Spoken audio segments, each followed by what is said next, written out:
اسمي عبود قدسية، عمري 29 سنة. تزوجت من فترة شهرين تقريبا.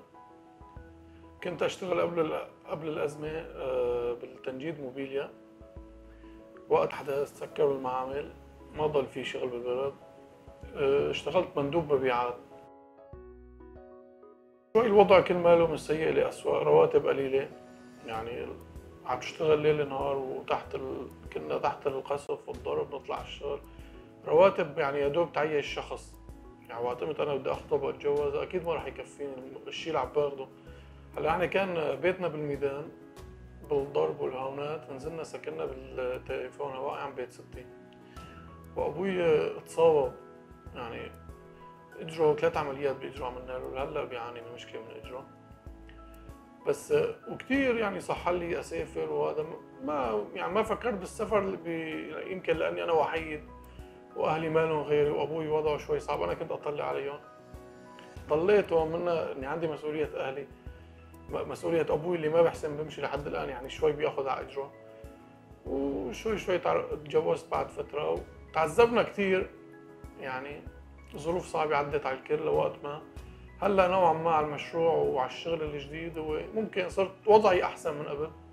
هلا انا لحد الان ممكن بساعد اهلي بس مو مثل اللي كنت فيه قبل، لاني انا كمان صار عندي مسؤوليه، صار عندي مصروف بيت، صار عندي اجار بيت. نوعا ما هلا شوي الوضع احسن، بس بيضل في خوف، يعني ما اني مرتاحين مثل ما كنا قبل. هلا وقت قدمت بالهوب سنتر، يعني هلا كان الاستقبال كثير منيح.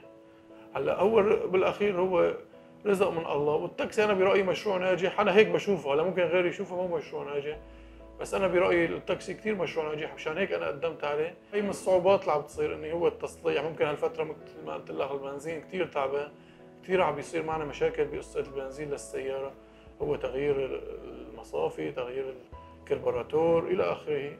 اثر المشروع على حياتي اني اول شيء صار في شيء لإلي. الهوب سنتر ساعدونا مشان نحن نتعب لحالنا، مو مشان نتعب لغيرنا، والحمد لله. يعني انا ممكن هلا نوعا ما حسيت بالفرق، صرت احس بالتعب اللي عم بتعبه هو لإلي، هو لبيتي، هو ممكن مساعده شوي لاهلي.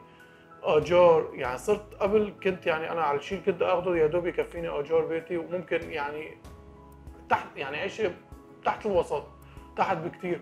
هون ممكن تقول انا بحسن عايش عيشه وسطيه، بحلم يصير عندي شيء بيت لإلي، بحلم بكره اذا مثلا اجى ابني او اجت بنتي او حي الله الى اخره يكون احسن اعيشه. هلا اكيد انا في رساله شكر لهم، لان انا لو ما هن ساعدوني انا مستحيل يصير عندي سياره. مو بس انا، اي شاب او اي حدا فكر بمشروع لو ما هن عم يساعدوا مستحيل بالوضع اللي نحن فيه نحسن نفكر نفتح شيء او نعمل شيء او نشتغل شيء، لاني لا وضعنا بسمح، لا شغلنا اللي هو عم نشتغله ممكن يكفيك اني انت تفكر تفتح غير شيء، ولا الاهل ممكن بهالوضع الحالي. ممكن قبل اهل ساعدونا كثير لوقت ما دخلت الحرب، ما بقى حدا يحسن يساعد حدا.